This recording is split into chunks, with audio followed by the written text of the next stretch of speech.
السلام علیکم ورحمۃ اللہ وبرکاتہ۔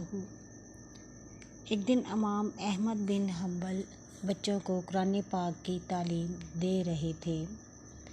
تو بادشاہ کا ایک نوکر بھاگتا ہوا آیا اور کہنے لگا کہ جلدی سے چلیں، وقت کے بادشاہ آپ کو بلا رہے ہیں، ان کی بیٹی کو کوئی جن وغیرہ ان پر آ گئے ہیں تو آپ جا کر اس کو دیکھیں۔ تو امام احمد بن حنبل نے کہا کہ میں قرآن پاک کی تعلیم دے رہا ہوں، میں یہ کام نہیں کر سکتا، جاؤ باہر میری جوتی پڑی ہے، ایک جوتی لے جاؤ اور جا کر بادشاہ کو کہنا کہ اسے اٹھا کر اس کا الٹی سائڈ جو ہے وہ اپنی بیٹی کو دکھائے اور اسے کہے کہ امام احمد بن حنبل کہہ رہا ہے کہ میں قرآن کی تعلیم دے رہا ہوں، میری جوتی ہی تمہارے لیے کافی ہے کہ میں خود آؤں۔ وہ نوکر لے کر چلا گیا، بادشاہ نے ایسے ہی کیا تو اس کی بیٹی میں جو بھی مخلوق تھی اس نے کہا کہ امام احمد بن حنبل کو میرا سلام کہنا اور کہنا کہ وہ اللہ پاک کا کلام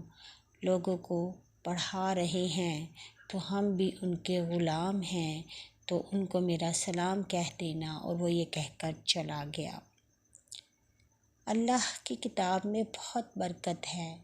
اللہ کی کتاب وہ کتاب ہے کہ جس کو پڑھ کر انسان بلند مقام حاصل کر سکتا ہے اور اس پر عمل کر کے نہ صرف اللہ کی خوشنودی حاصل کی جا سکتی ہے بلکہ اپنی پریشانیوں کو بھی دور کیا جا سکتا ہے کہ اللہ کے رسول صلی اللہ علیہ وسلم نے فرمایا تھا کہ میں تمہارے اندر ایک کتاب چھوڑے جا رہا ہوں جس کا ایک سرا تمہارے ہاتھ میں ہے تو دوسرا سرا اللہ پاک کے ہاتھ میں ہے، اور اللہ کی رسی کو مضبوطی سے تھامے رکھنا اور تفرقے میں نہ پڑنا۔ ہم نے قرآن پاک کو صرف اپنے کاروبار کے لیے دیکھ لیا ہے، کوئی فوت ہو جائے تو پڑھتے ہیں، کوئی نیا کاروبار کرنا ہو تو پڑھتے ہیں، مگر اس سے ہم اپنے دلوں کو روشن نہیں کر رہے۔ ہمیں چاہیے کہ ہم اس کو روزمرہ کا معمول بنا لیں اور چاہے 2 لائنیں ہی ترجمے کے ساتھ پڑھیں، اس کو ضرور پڑھیں اور سمجھیں۔ قرآن پاک کا ایک لفظ پڑھنے سے، ایک حرف پڑھنے سے 10 نیکیاں ملتی ہیں، جیسے کہ الف لام میم پڑھنے سے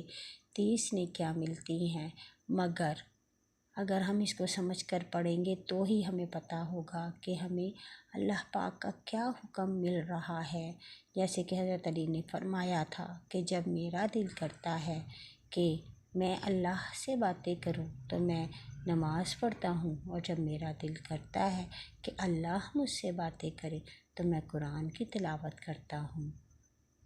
کیونکہ ترجمہ پڑھیں گے تو ہمیں پتہ چلے گا کہ اللہ پاک کیا کہہ رہے ہیں، کیونکہ عربی زبان ہماری زبان نہیں ہے، اس وجہ سے ہم اس کو سمجھ نہیں پائیں گے۔ اللہ پاک ہمیں زیادہ سے زیادہ قرآن پاک کو پڑھنے اور اس پر عمل کرنے کی توفیق عطا کرے،